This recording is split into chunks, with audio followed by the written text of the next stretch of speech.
بسم اللہ الرحمن الرحیم۔ تمام یوٹیوب ناظرین کو ڈاکٹر محمود احمد کی طرف سے السلام علیکم۔ چونکہ کافی گیپ کے بعد جو ہے تھوڑی ویڈیو بنانے کا موقع ملا ہے، کچھ نجی مصروفیات بڑھ گئی تھی، اس کی وجہ سے تو معذرت چاہتے ہیں اس حوالے سے۔ آج کا جو ہمارا موضوع ہے، ٹاپک ہے، وہ بون کی بیماری کے حوالے سے ہے اور بون کی انفیکشن کے حوالے سے ہے، جس کو آسٹیوملائٹس کہتے ہیں۔ آسٹیوملائٹس جو ہے اگر کسی فرد کو ہو جاتا ہے کسی ایج کے حصے میں، تو اس کو پہلی شکایت یہ ہوتی ہے کہ اس کو پین ہو رہا ہوتا ہے،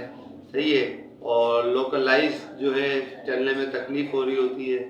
اور اس کے ساتھ ساتھ جو اس کی طرز زندگی ہے اس میں بھی جو ہے وہ تبدیلی آ جاتی ہے، لیونگ اسٹینڈرڈ جو ہے اس کا تھوڑا خراب ہو جاتا ہے۔ تو یہ جو آسٹیوملائٹس ہے، یہ بون کا انفیکشن ہے، بہت ہی کامن ہے، جیسے کہ دیگر امراض ہیں۔ عام طور پہ جو ہے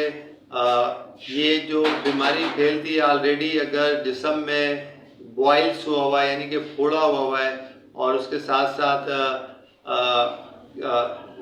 ساتھ جو ہے کوئی دیگر دوسری بیماری ہوئی بھی ہے، اور اس کے اندر جو ہے یہ خاص طور پہ جو ہے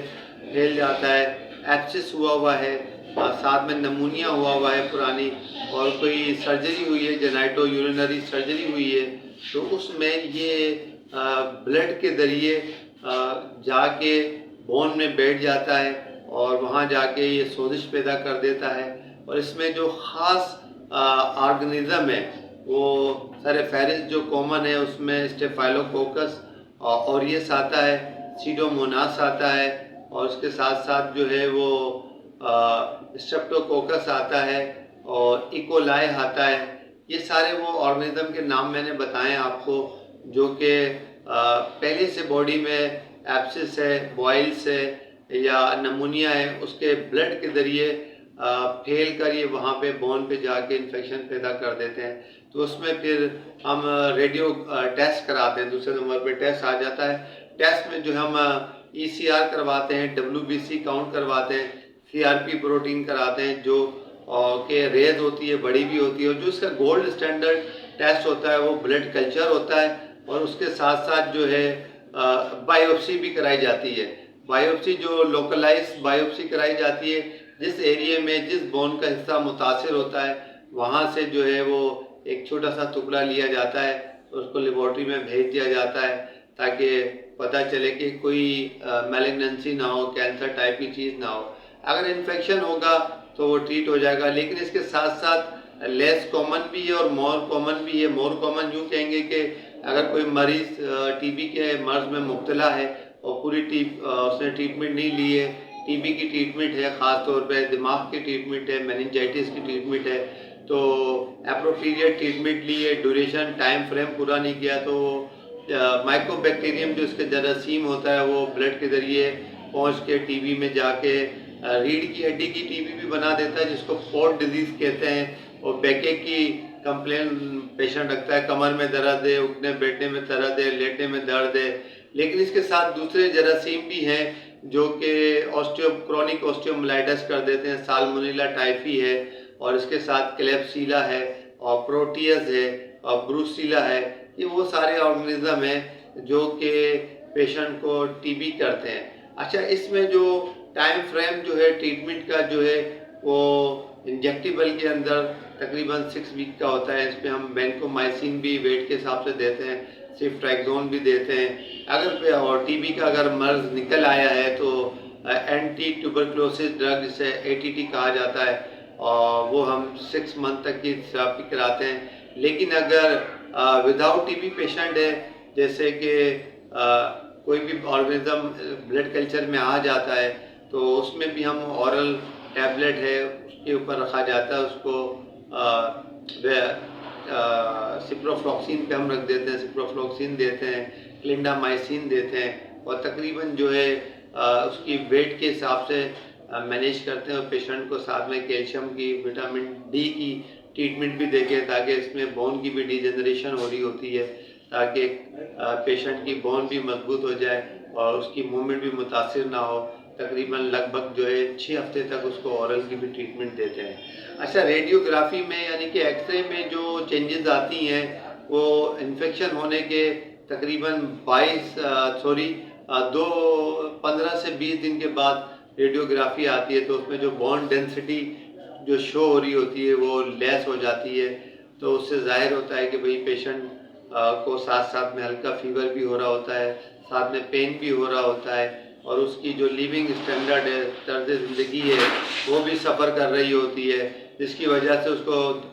دقت مشکلات کا سامنا کرنا پڑ رہا ہوتا ہے۔ تو ہمیں ہسٹری مل جاتی ہے، تو اس حساب سے پھر ہم ساری لیب وغیرہ کروا لیتے ہیں، ٹریٹمنٹ میں نے آپ کو بتا دی ہے، یہ ٹریٹمنٹ کروا لیتے ہیں ساتھ ساتھ میں۔ اور خاص طور پہ جو ہے اگر کرونک میں چلا جاتا ہے تو پھر ہمیں اس کی بون کی جو ہے تقریباً وٹامن ڈی اور وٹامن ڈی کا لیول کرا کے اس میں جو بھی کمی بیشی آتی ہے اس کو ایز پر اسٹینڈرڈ وہ ہم پوری کرتے ہیں۔ ساتھ ساتھ میں جو ٹی بی کے مریض میں نے بھی دیکھے ہیں جو کہ موروں میں ہو جاتی ہے ٹی بی، ٹھیک ہے، اس میں بھی یہی سوزش ہوتی ہے، مورے کا کون سا حصہ اس نے متاثر کیا ہے۔ اکثر پیشنٹ کمر کی کمپلین کرتا ہے، لیکن یہ بھی بتا رہا ہوتا ہے کہ مجھے ٹی بی ہوئی تھی ڈاکٹر صاحب، کچھ عرصے پہلے ٹی بی ہوئی تھی، یا پھیپھڑوں کی ہوئی تھی، یا دماغ کی ٹی بی ہوئی تھی، ٹھیک ہے، تو اس سے پتہ چلتا ہے کہ بھائی ممکن ہے کہ اس کو مہروں کی بھی ٹی بی ہو گئی ہو، جس کو ہم پورٹ ڈیزیز کہتے ہیں۔ تو اس میں بھی پیشنٹ یہی کمپلین کر رہا ہوتا ہے۔ میں نے تو ایسے بھی مریض دیکھے ہیں کہ بعض دفعہ مس ڈائگنوز بھی ہو جاتے ہیں، اور تقریباً جو اس میں گولڈ اسٹینڈرڈ ہوتا ہے ٹیسٹ جو ہے، بون اسکیننگ بھی کراتے ہیں، آئسوٹوپ بون اسکیننگ بھی ہوتی ہے، لیکن ایم آر آئی جو ہوتا ہے وہ گولڈ اسٹینڈرڈ ہوتا ہے، 80 سے 90% جو ہے وہ ایم آر آئی سے پتہ چل جاتا ہے۔ پھر اس کے بعد میں اس کو اے ٹی ٹی کی دوائی دیتے ہیں، اور گاہے بگاہے وقتاً فوقتاً جو پیشنٹ کی کمپلین ہوتی ہے، پین کمپلین ہوتی ہے، اسٹفنس کمپلین ہوتی ہے، ٹھیک ہے، یہ بھی بتدریج اس میں کمی آ رہی ہوتی ہے، اور آہستہ آہستہ پیشنٹ جو ہے بہت مایوسی کی طرف چلے جاتا ہے، اور آہستہ آہستہ جب اس میں پین لیس ہو رہا ہوتا ہے تو اس کے اندر ول پاور بھی آ رہی ہوتی ہے، پیشنٹ کا موڈ بھی صحیح ہو جاتا ہے، کاؤنسلنگ کی بھی ضرورت ہوتی ہے، ہمت کی بھی ضرورت ہوتی ہے، اس کے ساتھ مریض میں تھوڑا سا اسپرٹ بھی پھونکنا ہوتا ہے زبان کے ذریعے، تو وہ تاکہ پورٹ ڈیزیز کا بھی یعنی کہ ٹی بی مہروں کی، اس کو پورٹ ڈیزیز کہتے ہیں، اس کا مقابلہ کر لے ساتھ ساتھ میں۔ تو امید کرتا ہوں کہ 2 ڈیزیز کے بارے میں نے آپ کو بتایا، آسٹیوملائٹس جو کہ ٹی بی والا ہوتا ہے تو اس میں اے ٹی ٹی کی دوائی دیتے ہیں، اگر ٹی بی نہیں ہے تو دوسری دوائیاں دیتے ہیں، اس میں نے بتایا کہ انجیکٹیبل پہ کتنا عرصہ دیں گے اور اورل میں کتنا عرصہ دیں گے، اور ساتھ ساتھ میں مہروں کی ٹی بی کے بارے میں بھی بتا دیا۔ اس میں بہت خدشہ رہتا ہے کہ اگر ٹی بی بڑھ جائے گی تو لوکل نیورولوجیکل ڈیفیشینٹ بھی آ جاتا ہے، یعنی کہ انسان کا نیچے کا دھڑ ہے وہ خراب ہو سکتا ہے، کام نہیں کر سکتا ہے، پیشاب کی جو کنٹرولنگ ہے وہ بھی اس کی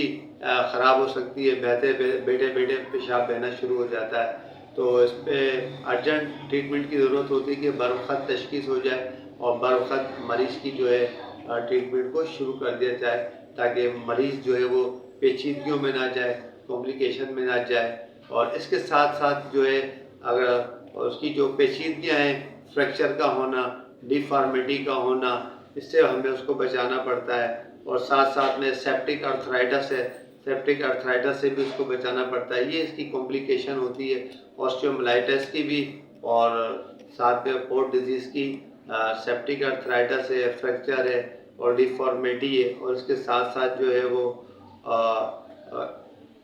ساتھ میں ویکنیس بھی، کھانا پینا کم ہو رہا ہوتا ہے تو ویکنیس بھی سائیکولوجیکلی پیشنٹ کو بیئرنگ فیس کرنی پڑ رہی ہوتی ہے۔ تو امید کرتا ہوں کہ آج کی میری یہ ویڈیو آپ کو پسند آئی ہوگی، اگر پسند آئی ہے تو میری ویڈیو کو لائک بھی کیجیے گا، سبسکرائب بھی کیجیے گا۔ اگر آپ کو کسی بھی حوالے سے کوئی سوال کرنا ہے اور کوئی سجیشن دینی ہے، کوئی بھی کسی کو ٹی بی کی انفیکشن ہے، ٹی بی کے حوالے سے ہے، یا کوئی دوسرا انفیکشن ہے، جیسے میں نے اتنے سارے آرگنزم کے نام دیے، آپ مجھے سوال کر سکتے ہیں، اور بھی کسی بھی حوالے سے آپ کو کوئی پوچھنا ہو تو میرے ان باکس میں آپ سوال کر سکتے ہیں، میں انشاءاللہ تعالیٰ کوشش کروں گا کہ آپ کو جواب دوں، اور کسی موضوع پہ آپ ویڈیو بنانا چاہتے ہیں تو بھی آپ مجھے اپنی وش یا ریکویسٹ دے سکتے ہیں، میں آپ کی وش کو بھی اپریشیٹ کروں گا، اور انشاءاللہ تعالیٰ پھر دوبارہ ملاقات ہوگی۔ اور ساتھ ساتھ آخر میں وہی کہ چینل کو سبسکرائب کرنا نہیں بھولیے گا، اپنا بھی خیال رکھیے گا، اپنے پیاروں کا بھی خیال رکھیے گا۔ دوبارہ ملاقات ہوگی۔ اللہ حافظ۔